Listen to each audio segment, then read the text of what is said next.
It's not our hope that you see us as the source of your answers. It is, in fact, our hope that you see that you are the holder of the answers. All of the creativity, all of the insight, all of the ambition and intellect that you need to get to the other side, to achieve your goals and aspirations, resides within you and your team. Our role is to simply be a guiding, invitational, liberating component, lowercase, if you will, not uppercase, that we're going to give you those answers. We're going to, in a very lowercase way, come in that room, honor all the wisdom that exists in your team, help you locate it, relocate it, and deploy it for your betterment. Let's discover the Cleveland entrepreneurial ecosystem. We are telling the stories of its entrepreneurs and those supporting them. Welcome to the Lay of the Land podcast, where we are exploring what people are building in Cleveland. I am your host, Jeffrey Stern, and today I had the absolute pleasure of speaking with Rick Simmons. Rick is an experienced coaching and consulting professional with more than a decade spent collaborating with leaders at the highest levels of organizations to optimize both their businesses and their lives.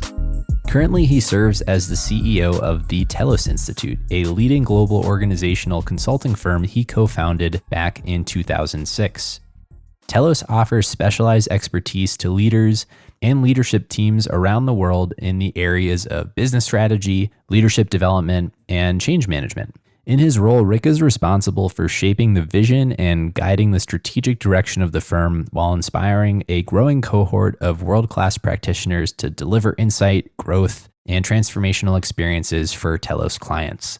Prior to founding Telos, Rick spent 10 years in various senior strategy and sales leadership positions within the financial services industry. Most notably, he led several organizations through periods of transition, which afforded him the opportunity to share his experience and insight in the best practices of managing personal and organizational change. We go quite deep in this conversation on topics spanning leadership, personal betterment, liminal spaces, embracing disruption, ultra marathons, and much more. I very much enjoyed this one, and I hope you all enjoy my conversation with Rick Simmons as well.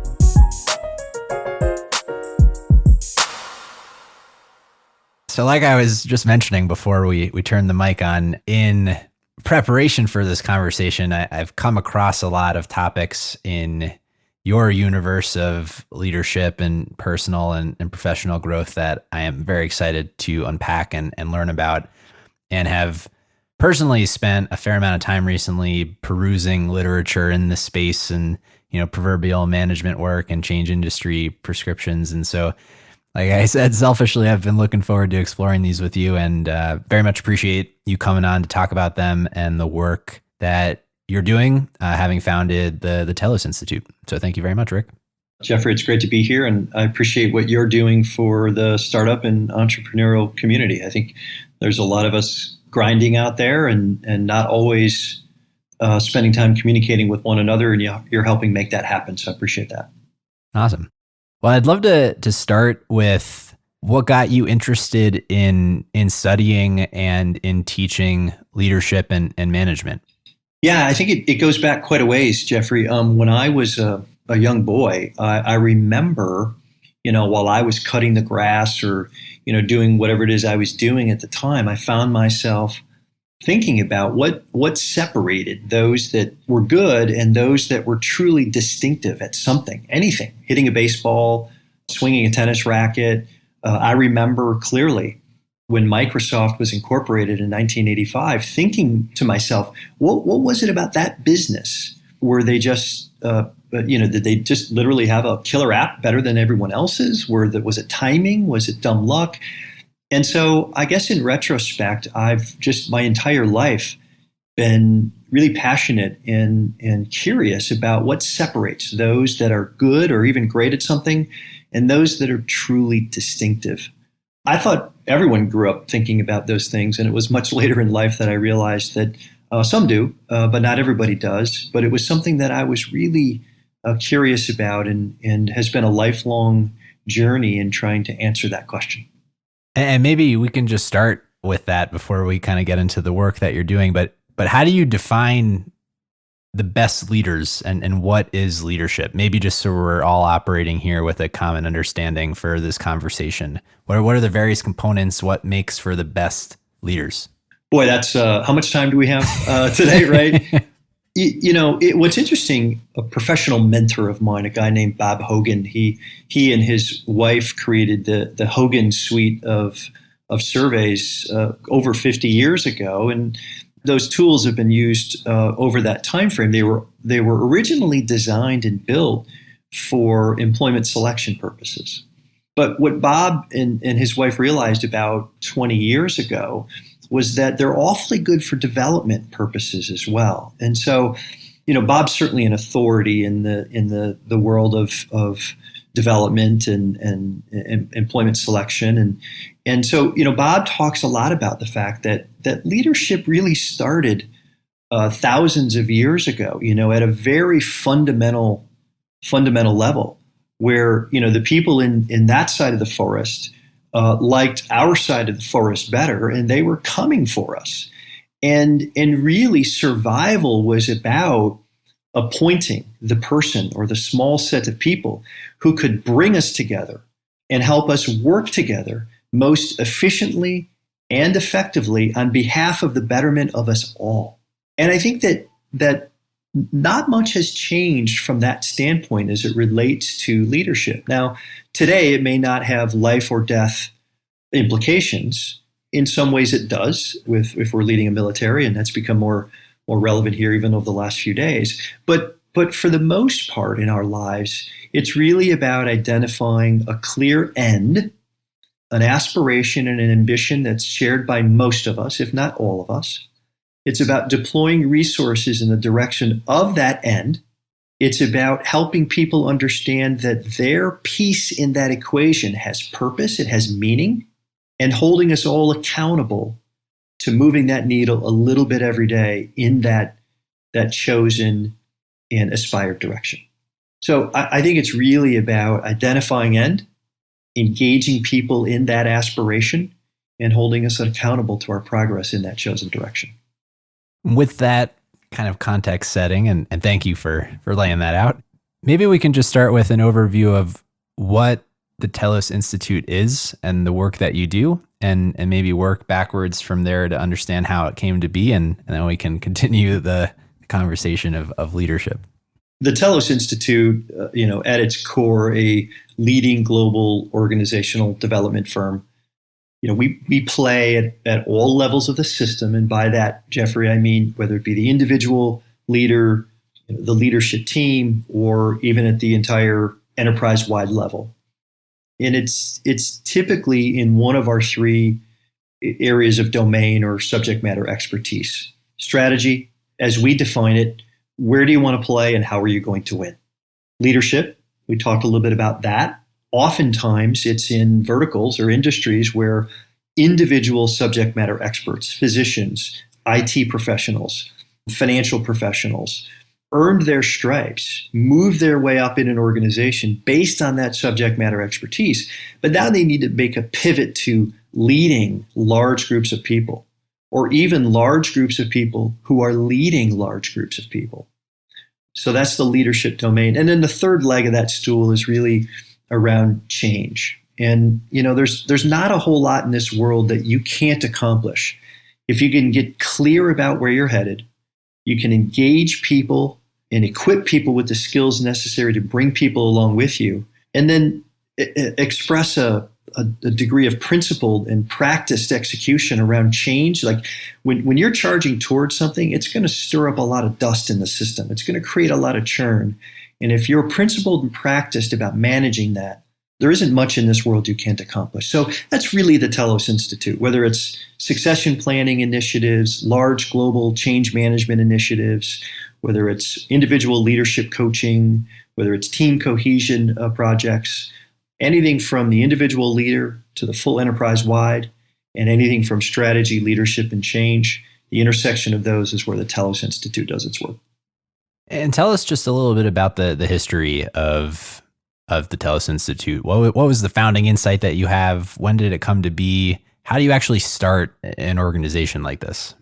Yeah, so my co-founder and spouse and partner in all ways, Amy Simmons, and I are Case Weatherhead alums, and during our master's program, there was a carve out where we spent several weeks in the EU, and our home base was in Brussels, and we traveled through the EU doing different projects as a part of our graduate program, and during that experience, we experienced an accelerated period of learning and growth. And as we worked with our professors to understand what was happening, why were we experiencing this acceleration? One of our Belgian professors at our sister university there, very matter-of-factly explained that we were living and operating in a liminal space. And at that very moment, and both Amy and I can remember the moment when that happened, we knew that there was a seed and a nugget that was going to, at some point, manifest itself in the Telos Institute. We hadn't named the organization yet, but we knew we wanted to come back to the States, and we wanted to build an organization that provided these curated periods where people could accelerate their growth and development. And essentially, in that moment, the Telos Institute was born. It was a few months later where we officially sort of launched, but in that moment, we knew we had been in that space, and we wanted to offer that space to others. I love exploring what's in a name. What does telos mean? And I know there's a intentionality about the lowercase. If anyone listening looks you up, it's not a capital T. So what's the story there? Yeah, it's so funny when I see it inadvertently with a capital T. It just feels so wrong, Jeffrey. And I'll explain why. But telos is a word that was first used 2,500 years ago by Aristotle to mean with the end in mind. And if I may just tell a quick story about why that's so central to who we are. Very early in our journey, I happened to find myself in the top floor of a Manhattan office tower at the height of the financial crisis, 2007, 2008. And at a global 50 financial service organization. And truth be told, I had a very minor role in that room in that day, but the McKinsey consultants were there. The binders were flying, if you can kind of envision this. And, it was a near chaotic panic time for certainly on Wall Street. And I felt sort of urged to rise above the cacophony of that discussion. And I knew the CEO, the US CEO at the time, and I said, Martin, what the heck are you really trying to accomplish here? And the room quieted and all eyes fell on myself and Martin. Again, I had a very minor role in this room, so why is this guy voicing anything at this point? And Martin looked to his left and looked to his right and looked down the long conference table at me, and with love in his heart, he said, I don't know. And what happened in that moment, the vulnerability that he expressed, the honesty and the clarity that was brought to the room, for the next 60 minutes, everything about the conversation changed. It all began about rallying around Martin and what we needed to accomplish and defining that question. And it really, in that moment, while I didn't have the name, following that experience, Amy and I wanted a word that would be emblematic of the crystallization that happened in that room, this fundamental question of what are we really trying to accomplish here? And it's often a question that we lead with when we come into the room, whether it be with a leader, a team, or an entire organization. And we wanted it to express that, and I think it does that. You asked about the lowercase too. Yes. I'll just quickly say that when we do come in the room, Jeffrey, it's not our hope that you see us as the source of your answers. It is, in fact, our hope that you see that you are the holder of the answers. All of the creativity, all of the insight, all of the ambition and intellect that you need to get to the other side, to achieve your goals and aspirations, resides within you and your team. Our role is to simply be a guiding, invitational, liberating component, lowercase, if you will, not uppercase, that we're going to give you those answers. We're going to, in a very lowercase way, come in that room, honor all the wisdom that exists in your team, help you locate it, relocate it, and deploy it for your betterment. You mentioned this concept of liminal space before. What does that mean? Well, at Telos, we define liminal space as a period of discontinuity that creates an openness to change. I would say a disproportionate openness to change. It's these moments in time that we often can reflect on retrospectively, where we were too far into something to stop, but we were not far enough yet in to know how in the hell it was going to play out. These in-between points, these threshold moments. And I think that historically we view them as challenging, but also accelerating in nature. They heighten our senses. They challenge us to rise up. They challenge us to get clear. And so we believe that these liminal spaces offer great potential. If we could just be a little more aware of when we're in them, we could turn them into present moment resources, not just resources as viewed historically. How do you help those become aware that they are in a liminal space to embrace that disruption? And maybe just as a follow-up to the kind of impetus, the founding story you mentioned, like what does it mean to lead during a crisis? And how is that different when you're operating under this disruption and uncertainty that is different than the status quo time? There's some real benefits to being in amidst a crisis if you're a leader. There's an entire cottage industry built around creating crisis. John Kotter is a sort of an icon in the change industry, whereby he will suggest that every new leader should invent a crisis for the purpose of galvanizing focus for a team.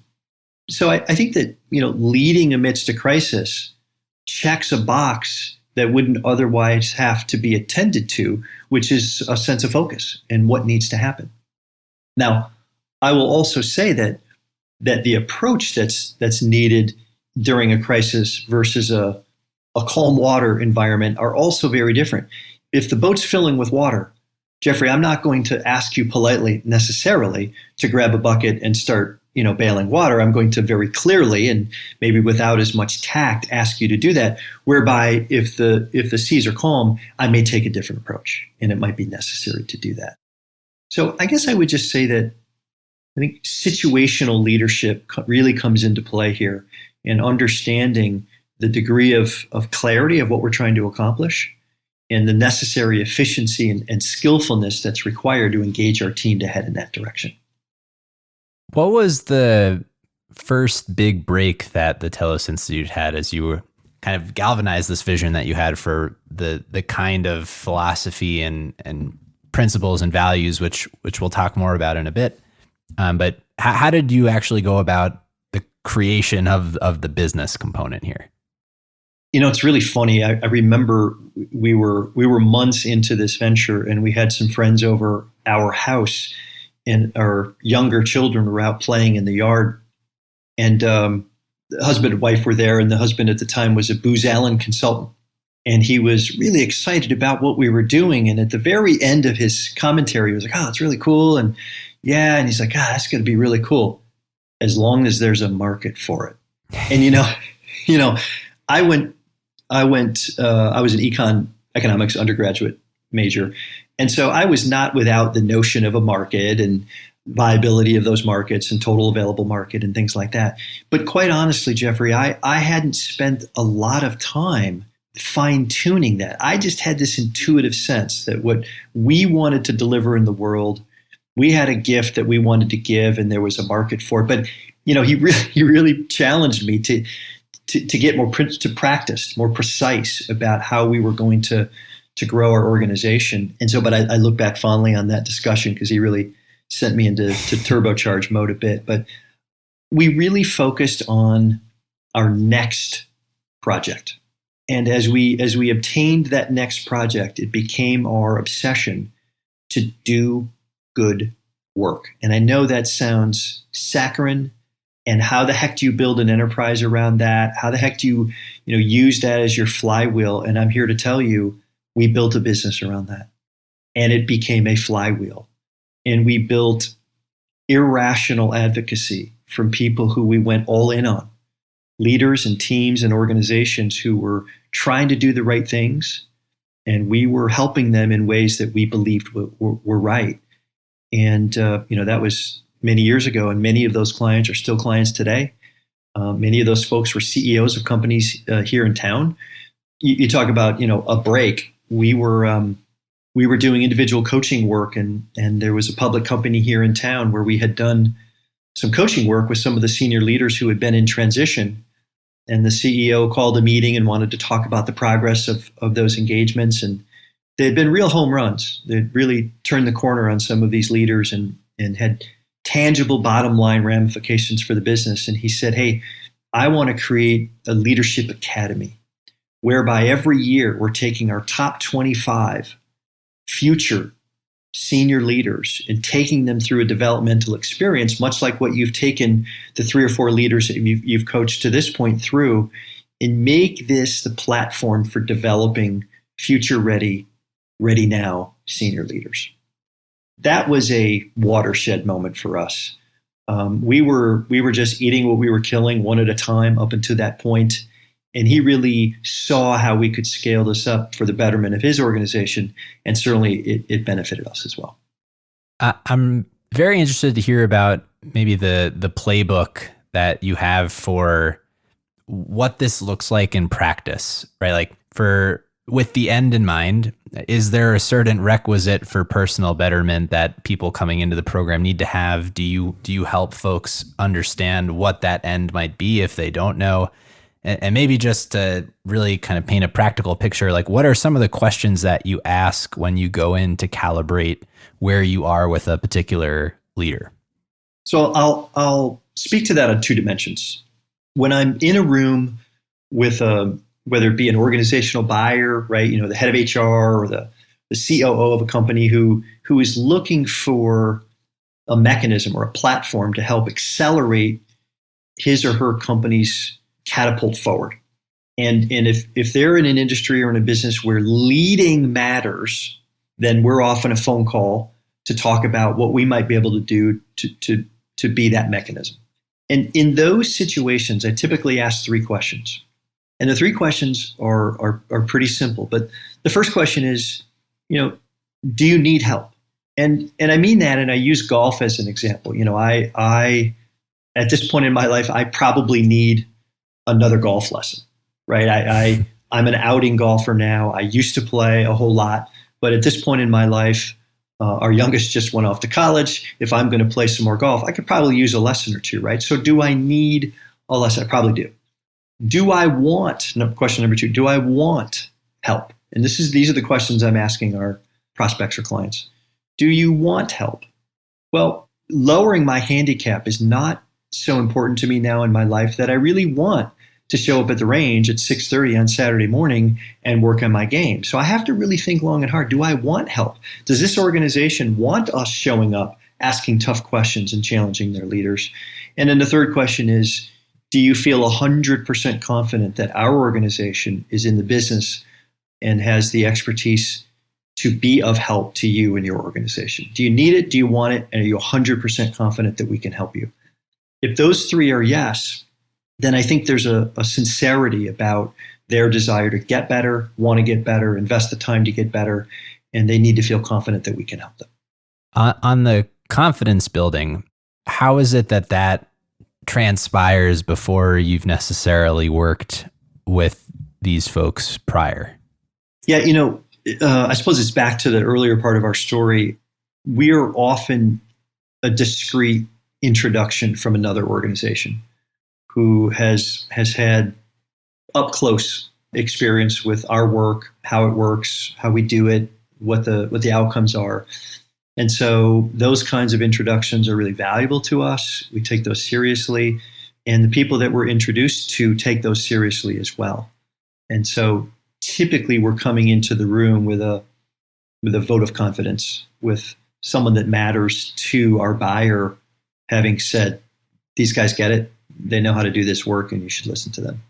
I'll often ask leaders, individual leaders, as we're assessing their own readiness, I will often ask them, and I ask myself this question regularly too, what do you believe? What do you believe that other people think is crazy? And I think it's a question that differentiates readiness for development, because I think you have to have spent a lot of time thinking about your industry or your business. You have to be willing to stand tall in the face of objection.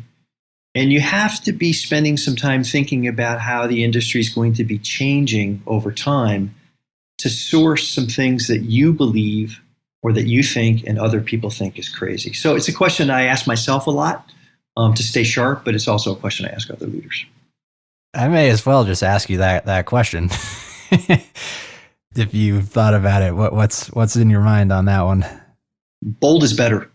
And I think that in many ways we live in a world right now where we've all become very careful with one another. And bold is not spelled the same as rude. Bold is not spelled the same as unappreciative. Bold is not spelled the same as rejecting others' beliefs. But I think that we can be bold and be statesman at the same time. And I think that bold is better. And I think we've come to a point in the world where some people would think that's crazy, and at the Telos Institute, we do not. So if, as a prospective leader, I recognize flawed behavior, that I need help, I have come to terms that I want help, and I believe that you can help me in this endeavor, what happens next?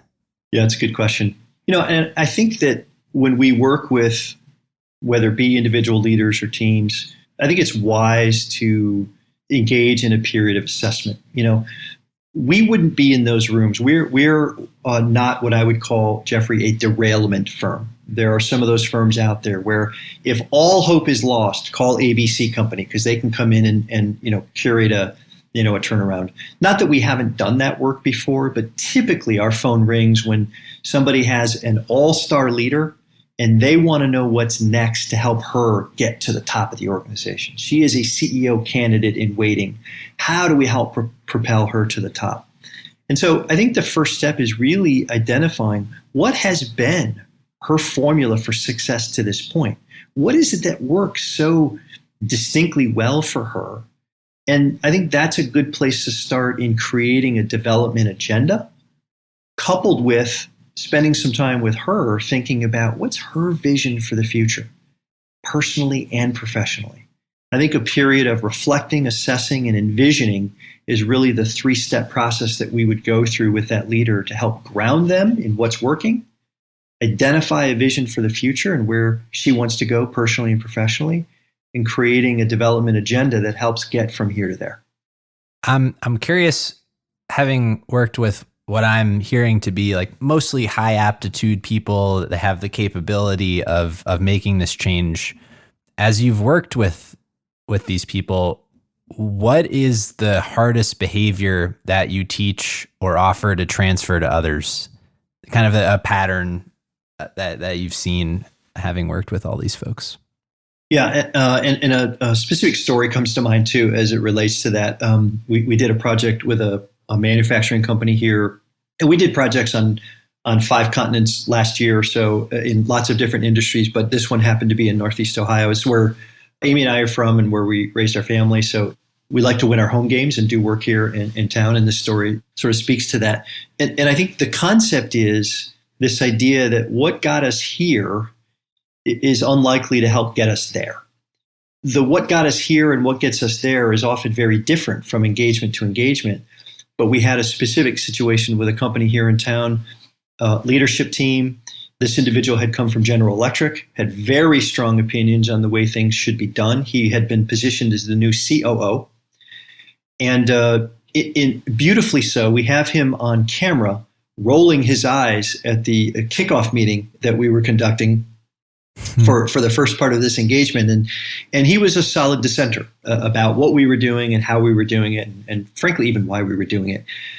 And fast forward 6 months later, and when we set out solicitations for anyone that might want to, on camera, talk about the experience we went through, he was the first guy to raise his hand and wanted to be the first guy on camera to talk about how the process had really changed him. And I think what he discovered was what had gotten him here, autocratic leadership, going into his own office on his own and devising a strategy and a plan to go forward, et cetera, were no longer the set of behaviors that were going to help him lead an entire organization as a chief operating officer.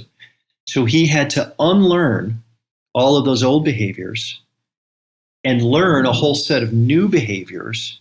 And that's one of the toughest things that we do. How do you go to somebody who makes all the money in the world, who has spent 20 years succeeding beyond anyone's expectations, and you have to tell them, stop doing that now, and you have to do this whole new set of things? And the graveyard of business and industry is filled with people who never make that pivot. But making that pivot allows for every successful chapter after that to happen. And that's one of the toughest things we do. So again, I'll throw that right back at you. How do you do that? How do you unlearn and teach unlearning to those who have maybe been so successful because of the way that they have done things, and just that shift in perspective that has to happen? Yeah, I think a tenet that we lean on every day, Jeffrey, is that people are unwilling to change until they know what won't. And I think in that unlearning, relearning process, we're wise, whether we're helping someone else do it or we're just doing it on our own, we're wise to start with what will be enduring. What are the things that won't change? We're often the second firm in the door for large change management initiatives. And one of the things that we see often missed are that leaders and change organizations want to talk about bright, shiny new object, all the great stuff that's going to result from everything new that's happening. And we have found it more successful to start with, what's that long list of things that isn't going to change a bit? The values of the Telos Institute, the mission of ABC Company, or whatever organization we're working with. All of those things that are enduring and will always be true. Then we can start talking about the shorter list of things that might need to shift or get modified or adjusted. And once we're grounded, once we have that firm footing of what's enduring, as human beings, we're far more open to consider what might be different. And so I think that's part of it. And for those things that are foundational, the values and principles, of which I know you draw a distinction. I actually was curious how you think about the difference between values and principles. So I'll put that out there. But working towards, when you've identified those, and what typically remains, like what are people actually changing when they have figured out what's not going to change? Is it typically like behavioral changes at this point, or is it like the acquisition of new knowledge? What are the actual things that people are doing? Yeah, I'll give you an example. One of the this doesn't sell a lot of books, but if you get very, very intellectually honest about what distinguishes leading at the very top of a global organization. I was on a panel recently and somebody asked me, like, what does it take to be a great leader, at a big global organization? You work with a lot of those people. And it's two things. It's surviving a political process, which is different at General Motors than it is General Electric, than it is Boeing, that it is Amazon, completely different political environments. You have to survive a political process, number one. Number two, and central to your question, intellect. In a world that is more volatile, uncertain, complex, and ambiguous than ever before, the ability to digest and synthesize and make meaning of massive amounts of information is a differentiator of one's ability to lead well at the top of a global organization today.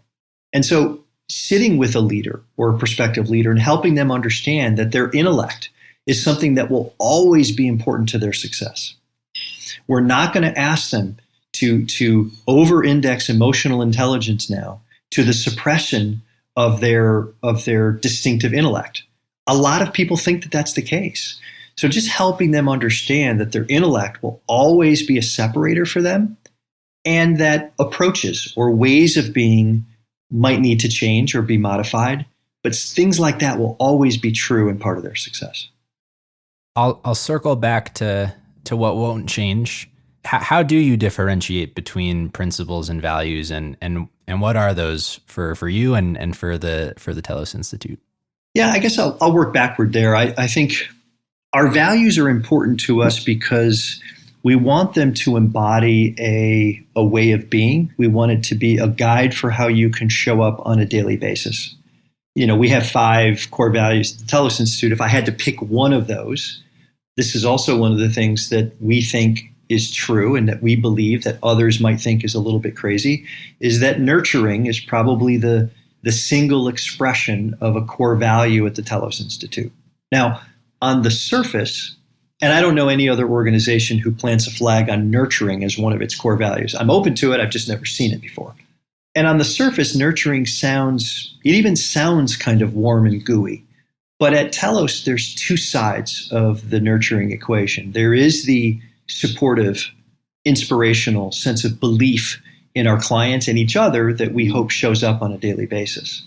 But there's also the right-angled, more angular version of nurturing that is, if I believe Jeffrey can be great, I believe he's been given the tools and the resources to do that, and I believe he's committed to it, then as a colleague of yours, it's incumbent on me to hold you to that standard.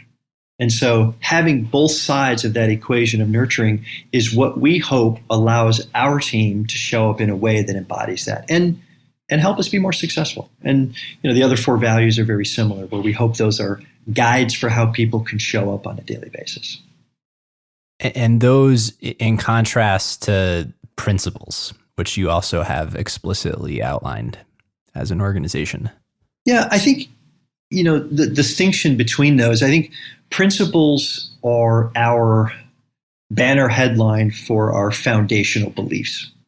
This idea that to be the world's leading global organizational development firm, there's a way station aspect to that sets a daily ambition for us. It serves as a measuring card. Am I going to make decision A or decision B? Well, wait a minute. If we're not striving to be the 17th best organizational development firm, wait a minute. If we're really planting a flag on being a leading, then I need to make decision B and not decision A. And so I would probably distinguish principles from values as values being a way of being and how we show up, and principles being a set of filters that we use to make decisions on behalf of the organization. And I'll just pull on the thread of one of those principles, which kind of caught my eye. What is uncommon promise, and how is that used as a filter in helping you make those decisions? Yeah, it's adjacent to the earlier question, Jeffrey, about things that we believe that other people might think are crazy. Uncommon levels of commitment that we make to bring disruptive, pattern-breaking experiences to the forefront for your development betterment. If we really believe that breaking pattern, human beings are pattern-recognizing, mimicking machines. So one of the things that we need to do is break those patterns, create disruptive periods, productively disruptive periods, to help raise awareness, break old patterns, and create new ones. So if we believe that's true, we have to be uncommon in our level of commitment to infusing that into every single one of our engagements. And that's a little bit about our uncommon promise. How, from an accountability perspective, do you think about the outcome and the impact that you're having? How do you measure success? My graduate thesis was the return of investment on executive level coaching in professional service organizations. So we used the legal profession. We did coaching in the legal profession, the financial services space, management consulting, a couple of other professional service. I think search was in there as well. And so, ROI is a big deal to us. And you asked earlier, how do you get into an engagement? The one step I failed to mention is the very first discussion we have is, what does success look like, to you in this situation? What does your executive leadership team's ability to lead their teams more effectively, how does that manifest at ABC Company? How would that permeate XYZ Corporation? And so we have lots of examples about how and where that comes into play. But it's more important that our clients define it for themselves. I'll give you one example, if I may. We worked with a large kitchen and bath company, and they had new product development teams in 3 locations around the world, in the Philippines, outside Cleveland, Ohio, and in New York City. And so they were passing these projects around the globe pretty much continuously as they were creating new products. And at that point, from ideation to hitting the shelves, it was about an 18-month process. And what we learned about this team, and the organization couldn't crack the code as to why they couldn't shorten the cycle time to new product development. What we realized is that none of these people had ever spent any time with each other in person. So we convened all of them in the Grand Canyon for 5 days. There was a period of preparation where they got to know each other before they ever met in person. They convened in the canyon. We hiked them all the way down to the Colorado. They dipped their toe in. They stayed overnight below the rim, hiked themselves out, and then there was a follow-up period where they integrated what they learned and built it into their team sustainably. And to this day, that project was 8 years ago. To this day, their new product development cycle is now less than a year long. So they cut by a third that new product development cycle, and it was a huge win for the organization. So that was how they defined success there. That team's ability to be cohesive, to understand each other, to leverage the strengths on the team, not just the time zone, was an example of where they got a huge ROI. But it might be different for, another organization. How or do you think about competition? Like, what are the things as a business that keep you up at night when you are operating the Telos Institute? I want to be thoughtful about my response there, because I think it's hard to get something out of the trunk of your car, out of a spare bedroom, and turn it into a living, breathing organization without having a certain amount of a sense of self. And so there is part of that lives within me. And so I do watch competition. I am very aware of those things. And I am proud of my colleagues and the work they do at the Telos Institute, period, end stop. And I know that doing good work never goes out of style. I know that the kind of work that we do is needed in lots of places, many, many, many more places than the Telos Institute itself could ever touch. And so I try to balance it with a sense of abundance. And if we can, in our client projects, leave it a little bit better than we found it and create opportunities for others to do the same, everyone wins. On the flip side of that coin, thinking more about the future, what is most exciting to you on the horizon? I think one of the this is a little fun fact, Jeffrey. The real idea for the Telos Institute, all the way back in Belgium that I mentioned earlier, we were actually going to simply deliver an offering we call a Telos Leadership Venture. And these were outdoor experiential, much like I mentioned a few minutes ago, where we convened this new product development team in the Grand Canyon.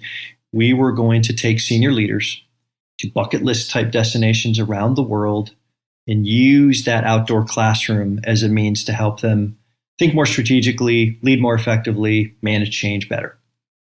And that was really the singular idea for Telos. And then we got into coaching and global change management projects.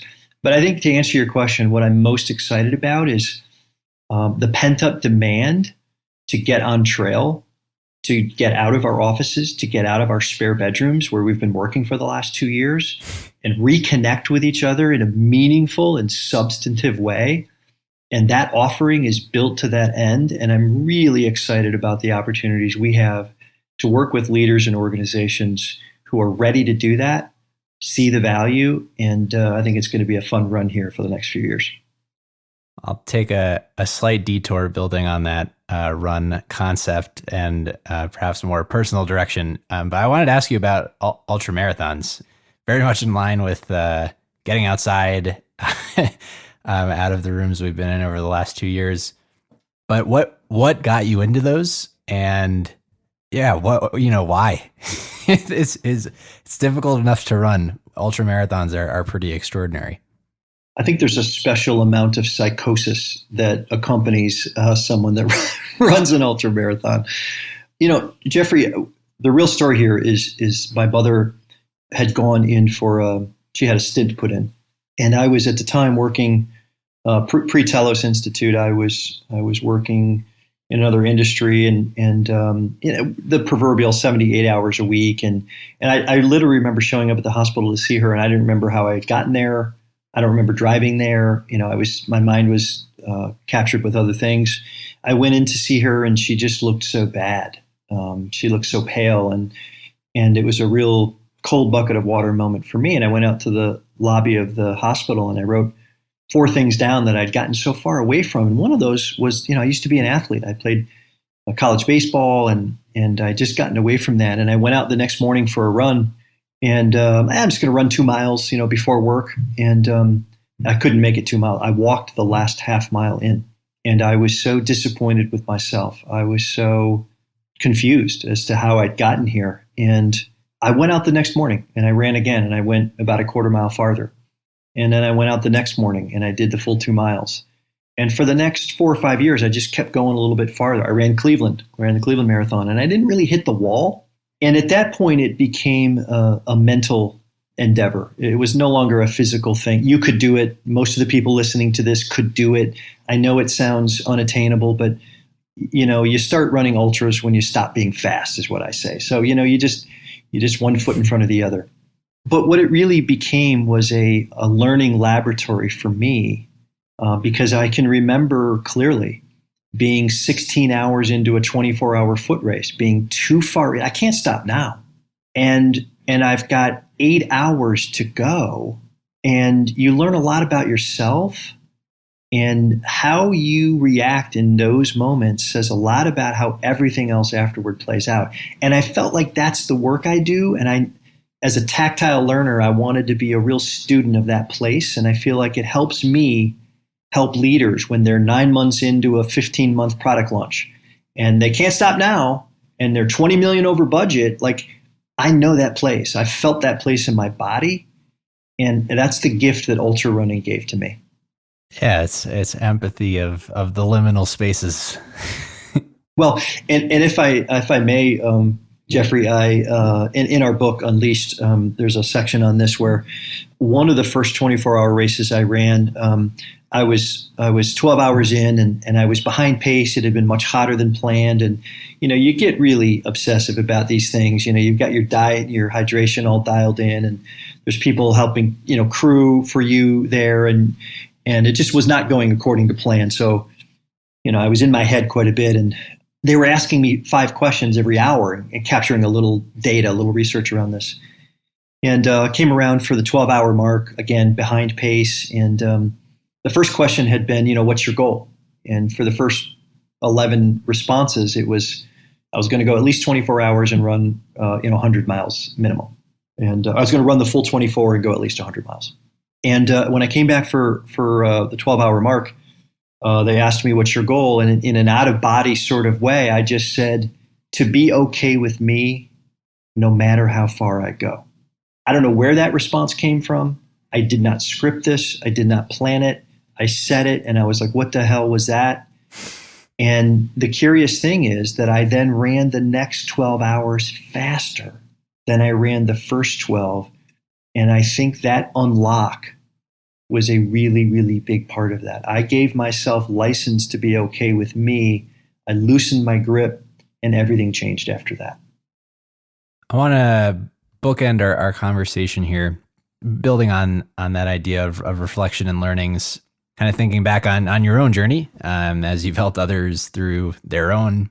What are some of the lessons that really resonate with you, having built the Telos Institute over the last few years?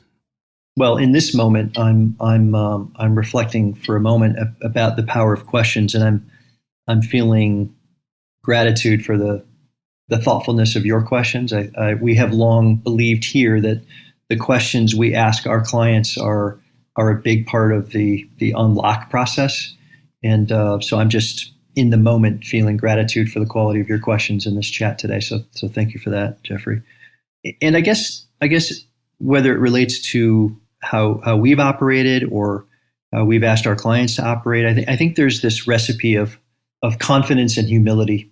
This confidence that we might be able to build something great here, but this humility in knowing that we cannot do it alone, and we need other bright, energetic, committed, passionate people to help us do this important work. And I think that's just a big part of this for me is balancing that confidence and humility. And I think one without the other is just a complete miss. But in tandem, it's a powerful combination. Well, I'll go a full aside here, really outside the bounds of what we've been talking about so far. But it's a question that we ask everyone who's come on the show so far, tying it back to Cleveland, which is not necessarily for your favorite thing in Cleveland, but for a hidden gem, something that others may not necessarily know about. Well, as I give myself a chance to process that question, I will say, I mentioned that our youngest daughter went off to university this fall, and we started a process about 3 years ago of determining whether we were going to stay in Cleveland. Amy and I are both from the far west side of Cleveland, and we live on the far east side of Cleveland now. And we went through a very thoughtful process of determining were we going to stay in Cleveland, and did we want that to be home base. And the good news ending here is that we very thoughtfully and deliberately chose to stay in Cleveland as our home base, and really feeling really resolute about that choice for a lot of reasons: the people, the place itself, just a number of different things. And I think I would say, to answer your question, we live in Geauga County, so far east side, if you will. There are some outdoor spots in our city, all around town for sure, but I think on the east side that are really just iconic. You wouldn't know if you were in Geauga County or Colorado, really. And so Girdle Road Park in Geauga County is a real gem and just a beautiful place. And there's a Lake Erie Metro Park called the Bluffs out in Perry that many folks don't take the ride out to see. And I would say that it is also just a quiet, hidden, worthwhile trek and a real gem. Definitely hope to check those out. Well, Rick, I just want to thank you for coming on and for your introspection and sharing your story here. I think the work you do is very cool. And I appreciate you coming on and having this conversation. Yeah, well, I appreciate your time and, again, your thoughtful questions. And, I think this world and certainly our community needs more conveners of good ideas and good conversation. And glad to be a small part of it. And, kudos to what you're doing here, Jeffrey. Thank you, Rick. If folks have anything they would like to follow up with you about, whether that be your book or the work you're doing at the Telos Institute or otherwise ultramarathons, what is the best way for them to do so? Yeah, so the website's a good spot, www.thetelosinstitute.com. You'll get access to portals to our book, Unleashed, Harnessing the Power of Liminal Space. Our podcast that's on all of your favorite listening platforms, that's by the same title, Unleashed. And it's lots of other tools and tips and tricks on our website if you'd like to indulge. So thanks again. Awesome. Thank you, Rick. Thanks, Jeffrey. That's all for this week. Thank you for listening. We'd love to hear your thoughts on today's show. So if you have any feedback, please send over an email to jeffrey@layoftheland.fm or find us on Twitter @podlayoftheland or @sternhefe, JEFE. If you or someone you know would make a good guest for our show, please reach out as well and let us know. And if you enjoy the podcast, please subscribe and leave a review on iTunes or on your preferred podcast player. Your support goes a long way to help us spread the word and continue to bring the Cleveland founders and builders we love having on the show. We'll be back here next week at the same time to map more of the land. The Lay of the Land podcast was developed in collaboration with the Up Company LLC. At the time of this recording, unless otherwise indicated, we do not own equity or other financial interests in the company which appear on this show.